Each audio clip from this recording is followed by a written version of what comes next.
ನಮಸ್ಕಾರ ಸ್ನೇಹಿತರೆ, ಹನಮ್ ಜ್ಯೋತಿ ಚಾನಲ್ಗೆ ಸ್ವಾಗತ. ಸ್ನೇಹಿತರೆ, ಈ ಏಪ್ರಿಲ್ ತಿಂಗಳಿನಲ್ಲಿ ಬರ್ತಾ ಇರುವಂಥ ಚೈತ್ರ ಮಾಸದ ಶುಕ್ಲ ಪಕ್ಷದ ಚೈತ್ರ ಹುಣ್ಣಿಮೆಯನ್ನು ಯಾವ ದಿವಸ ಆಚರಣೆ ಮಾಡಬೇಕು, ಹುಣ್ಣಿಮೆ ತಿಥಿ ಯಾವಾಗ ಪ್ರಾರಂಭವಾಗಿ ಯಾವಾಗ ಅಂತ್ಯ ಆಗ್ತಾಯಿದೆ, ಯಾವ ಒಂದು ಶುಭ ಸಮಯದಲ್ಲಿ ಪೂಜೆಯನ್ನು ಮಾಡಿಕೊಂಡ್ರೆ ಒಳ್ಳೆಯದು, ಹಾಗೆಯೇ ಹನುಮ ಜಯಂತಿ ಕೂಡ ಬರ್ತಾ ಇರೋದ್ರಿಂದ ಅದರ ಬಗ್ಗೆ ಕೂಡ ಇವತ್ತಿನ ವಿಡಿಯೋದಲ್ಲಿ ತಿಳಿಸ್ಕೊಡ್ತಾ ಇದ್ದೀನಿ.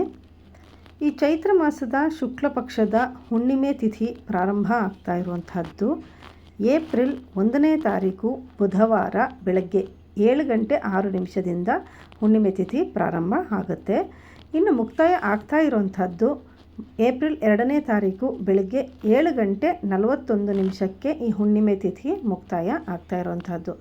ಆದರೆ ನಾವು ಈ ಸೂರ್ಯೋದಯವನ್ನು ಗಣನೆಗೆ ತೆಗೆದುಕೊಳ್ಳೋದ್ರಿಂದ ಏಪ್ರಿಲ್ 2ನೇ ತಾರೀಕು ಬೆಳಗ್ಗೆ ಈ ಹುಣ್ಣಿಮೆ ಪೂಜೆಯನ್ನು ನಾವು ಮುಗಿಸ್ಕೊಂಡ್ರೆ ತುಂಬಾ ಒಳ್ಳೆಯದು. ಅದರಲ್ಲೂ ಕೂಡ ಬೆಳಗ್ಗೆ 6 ಗಂಟೆಯ ಒಳಗಡೆ ಈ ಹುಣ್ಣಿಮೆ ಪೂಜೆಯನ್ನು ಮಾಡೋದ್ರಿಂದ ತುಂಬಾ ಶುಭ ಫಲಗಳು ದೊರೆಯುತ್ತೆ.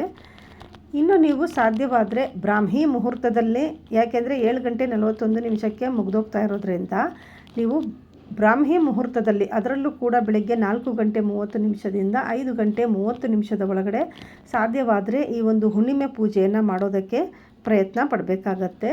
ಈ ಒಂದು ಸಮಯ ತುಂಬಾ ಶ್ರೇಷ್ಠವಾಗಿರೋದ್ರಿಂದ ಆ ಒಂದು ಸಮಯದಲ್ಲಿ ಪೂಜೆಯನ್ನು ಮಾಡ್ಕೊಳ್ಳಿ. ಇನ್ನು 5:30 ಒಳಗಡೆ ಸಾಧ್ಯನೇ ಆಗಲಿಲ್ಲ ಅಂತ ಹೇಳಿದ್ರೆ ಆ ನಂತರದಲ್ಲಿ ನೀವು ಆ ಹುಣ್ಣಿಮೆ ತಿಥಿ ಏನಿದೆ ಅದು ಮುಗಿಯೋದ್ರ ಒಳಗಾಗಿ ನೀವು ಪೂಜೆಯನ್ನು ಮಾಡ್ಕೊಳ್ಬಹುದು. ಅಥವಾ ಆ ನಂತರದಲ್ಲಿ ಕೂಡ ನೀವು ಅಷ್ಟು ಬೇಗ ಸಾಧ್ಯನೇ ಆಗಲಿಲ್ಲ ಅಂದರೆ ಆ 7:41 ನಂತರದಲ್ಲಿ ನೀವು ಆ ಪೂಜೆಯನ್ನು ಮಾಡಿಕೊಳ್ಬಹುದು. ಇನ್ನು ಬುಧವಾರ ಸಂಜೆ ಕೂಡ ನೀವು ಈ ಒಂದು ಪೂಜೆಯನ್ನು ಮಾಡ್ತೀವಿ ಅನ್ನೋಂಥವ್ರು ಆ ದಿನ ಸಂಜೆ ಕೂಡ ಈ ಹುಣ್ಣಿಮೆ ಪೂಜೆಯನ್ನು ಮಾಡಿಕೊಳ್ಬಹುದು. ಆದರೆ ಗುರುವಾರ ಬೆಳಿಗ್ಗೆ ಮಾಡೋದು ಹೆಚ್ಚು ಶ್ರೇಷ್ಠವಾಗಿರುತ್ತೆ. ಇನ್ನು ಚಂದ್ರನಿಗೆ ಹುಣ್ಣಿಮೆ ದಿವಸ ಆರ್ಘ್ಯವನ್ನು ಕೊಡುವಂತಹ ಪದ್ಧತಿ ಇರುತ್ತೆ. ಈ ರೀತಿಯಾಗಿ ಚಂದ್ರನಿಗೆ ಆರ್ಘ್ಯವನ್ನು ನೀಡಬೇಕಂತ ಹೇಳಿದ್ರೆ ಬುಧವಾರ ರಾತ್ರಿಯೇ ನೀವು ಈ ಒಂದು ಆರ್ಘ್ಯವನ್ನು ಕೊಡಬೇಕಾಗತ್ತೆ. ಯಾಕೆಂದರೆ ಗುರುವಾರ ಬೆಳಗ್ಗೆನೇ ಈ ಒಂದು ಹುಣ್ಣಿಮೆ ತಿಥಿ ಮುಗಿದೋಗಿರೋದ್ರಿಂದ ಆ ನಂತರದಲ್ಲಿ ಪಾಡ್ಯಮಿ ಶುರು ಆಗೋದ್ರಿಂದ ನೀವು ಆ ಬುಧವಾರ ರಾತ್ರಿಯೇ ನೀವು ಆ ಒಂದು ಆರ್ಘ್ಯವನ್ನು ಕೊಟ್ಬಿಡಬೇಕಾಗತ್ತೆ.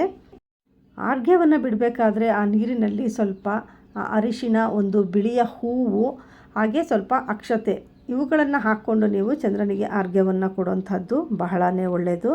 ಇನ್ನು ಈ ಚಂದ್ರನ ಬೆಳಕಿನಲ್ಲಿ ಸ್ವಲ್ಪ ಸಮಯದ ನಂತರ ನೀವು ಪೂಜೆ ಎಲ್ಲ ಮುಗಿಸಿದ ನಂತರ ರಾತ್ರಿ ಆ ಚಂದ್ರನ ಬೆಳಕಿನಲ್ಲಿ ಹಾಲು, ಅದರಲ್ಲಿ ಸ್ವಲ್ಪ ಸಕ್ಕರೆ, ಹಾಗೆಯೇ ಹಣ್ಣುಗಳು, ಅದನ್ನು ಒಂದು ತಟ್ಟೆನಲ್ಲಿ ಇಟ್ಬಿಟ್ಟು ಆ ಚಂದ್ರನ ಬೆಳಕಿನಲ್ಲಿ ಸ್ವಲ್ಪ ಸಮಯಗಳ ಕಾಲ ಇಟ್ಬಿಟ್ಟು ನೀವು ಚಂದ್ರನಿಗೆ ಆರ್ಘ್ಯವನ್ನೆಲ್ಲ ಬಿಟ್ಟ ನಂತರದಲ್ಲಿ ಸ್ವಲ್ಪ ಹೊತ್ತು ಅಲ್ಲೇ ಅದನ್ನು ಹಾಗೆ ಬಿಟ್ಟು ಆ ಚಂದ್ರನಿಗೆ ನಮಸ್ಕಾರವನ್ನು ಮಾಡಿಕೊಂಡು ಆ ನಂತರ ಅದನ್ನು ಪ್ರಸಾದದ ರೂಪದಲ್ಲಿ ಮನೆ ಮಂದಿಯೆಲ್ಲ ಸೇವನೆ ಮಾಡೋದ್ರಿಂದ ತುಂಬಾ ಒಳ್ಳೆಯದು. ಯಾಕೆಂದರೆ ಚಂದ್ರನ ಬೆಳಕಿನಲ್ಲಿ ತುಂಬಾ ಒಂದು ಪಾಸಿಟಿವ್ ಎನರ್ಜಿ ಇರೋದ್ರಿಂದ ಆ ಒಂದು ಶಕ್ತಿಯನ್ನು ಅದು ಹೀರಿಕೊಂಡಿರುತ್ತೆ. ಆದ್ದರಿಂದ ಅದನ್ನು ನೀವು ಸೇವನೆ ಮಾಡಿದಾಗ ಬಹಳನೇ ಒಂದು ಒಳ್ಳೆಯ ಫಲಗಳನ್ನು ಕೊಡುತ್ತೆ. ಆದ್ದರಿಂದ ಸಾಧ್ಯವಾದರೆ ಈ ರೀತಿಯಾಗಿ ಒಮ್ಮೆ ಮಾಡಿ ನೋಡಿ. ಹಾಗೆಯೇ ಹನುಮ ಜಯಂತಿ ಕೂಡ ಈ ಬಾರಿ 2ನೇ ತಾರೀಕೇ ಬರ್ತಾ ಇರೋದ್ರಿಂದ ಈ ಒಂದು ಹನುಮ ಜಯಂತಿಯನ್ನು ಈ ನಮ್ಮ ದಕ್ಷಿಣ ಭಾರತ ಏನಿದೆ, ಈ ಕರ್ನಾಟಕದ ಭಾಗದಲ್ಲಿ ನಾವು ಮಾರ್ಗಶಿರ ಮಾಸದಲ್ಲಿ ಸಾಮಾನ್ಯವಾಗಿ ಹನುಮ ಜಯಂತಿ ಅಂತ ಇಲ್ಲಿ ಆಚರಣೆಯನ್ನು ಮಾಡ್ತೀವಿ. ಈಗ ಬರ್ತಾ ಇರೋಂಥ ಹನುಮ ಜಯಂತಿನ ತೆಲಂಗಾಣ, ಆಂಧ್ರ ಪ್ರದೇಶ ಹಾಗೆ ಉತ್ತರ ಭಾರತದ ಕಡೆ ಹೆಚ್ಚಾಗಿ ಇದನ್ನು ಒಂದು ವ್ರತದ ರೀತಿಯಲ್ಲಿ ಆಚರಣೆಯನ್ನು ಮಾಡ್ತಾರೆ. ಹಾಗಂತ ನಾವು ಇಲ್ಲಿ ಮಾಡಬಾರ್ದು ಅನ್ನೋಂಥ ಯಾವುದೇ ಕಟ್ಟುಪಾಡುಗಳಿಲ್ಲ. 2ನೇ ತಾರೀಕು ಗುರುವಾರ ನೀವು ಹನುಮಂತನ ಪೂಜೆಯನ್ನು ಕೂಡ ನೀವು ಮಾಡಿಕೊಳ್ಬಹುದು. ಇದರಲ್ಲಿ ಯಾವುದೇ ಒಂದು ತಪ್ಪು ಇಲ್ಲ.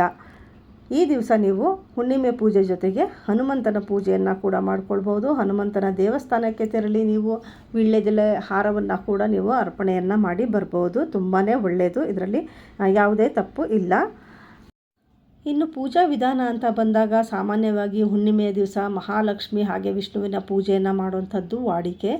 ಈ ದಿವಸ ನೀವು ಆ ಲಕ್ಷ್ಮೀ ಪೂಜೆಯನ್ನು ಯಾವ ರೀತಿಯಾಗಿ ನೈವೇದ್ಯವನ್ನು ಇಟ್ಟು ಪ್ರತಿ ಬಾರಿ ಮಾಡ್ತೀರೋ ಆ ರೀತಿಯಾಗಿ ನೀವು ಆ ದೇವಿಗೆ ಇಷ್ಟವಾದಂಥ ಸುವಾಸನೆಯುಕ್ತ ಹೂವುಗಳನ್ನು ಅರ್ಪಣೆಯನ್ನು ಮಾಡಿ ನೈವೇದ್ಯ ಇಟ್ಟು ಸರಳವಾಗಿ ನೀವು ಪೂಜೆಯನ್ನು ಮಾಡಿಕೊಳ್ಬಹುದು. ನೋಡಿದ್ರಲ್ಲ ಸ್ನೇಹಿತರೆ, ಹುಣ್ಣಿಮೆ ತಿಥಿ ಯಾವಾಗ ಪ್ರಾರಂಭ ಯಾವಾಗ ಅಂತ್ಯ, ಯಾವೊಂದು ಶುಭ ಸಮಯದಲ್ಲಿ ಪೂಜೆಯನ್ನು ಮಾಡಿಕೊಳ್ಬೇಕು. ಹನುಮ ಜಯಂತಿಯನ್ನು ಯಾವ ದಿವಸ ಆಚರಣೆ ಮಾಡಬೇಕು ಎಲ್ಲವನ್ನು ಕೂಡ ಸರಳವಾಗಿ ತಿಳಿಸ್ಕೊಟ್ಟಿದ್ದೀನಿ. ಇವತ್ತಿನ ಈ ವಿಡಿಯೋ ನಿಮಗೆ ಇಷ್ಟ ಆಗಿದರೆ ಲೈಕ್ ಮಾಡಿ, ಬೇರೆಯವ್ರಿಗೂ ಕೂಡ ಶೇರ್ ಮಾಡಿ. ಸಬ್ಸ್ಕ್ರೈಬ್ ಮಾಡದೆ ನಮ್ಮ ಚಾನೆಲ್ ನೋಡ್ತಾ ಇದ್ದರೆ ಈಗಲೇ ಸಬ್ಸ್ಕ್ರೈಬ್ ಮಾಡ್ಕೊಳ್ಳಿ. ನಿಮ್ಮ ಅನಿಸಿಕೆಗಳನ್ನು ಕಮೆಂಟ್ ಮಾಡಿ ತಿಳಿಸಿ. ಮತ್ತೊಂದು ಹೊಸ ವಿಡಿಯೋ ಜೊತೆ ಮತ್ತೆ ಭೇಟಿ ಮಾಡೋಣ. ಅಲ್ಲಿವರೆಗೂ ನಮಸ್ಕಾರ. ಸರ್ವೇ ಜನ ಸುಖಿನೋ ಭವಂತು.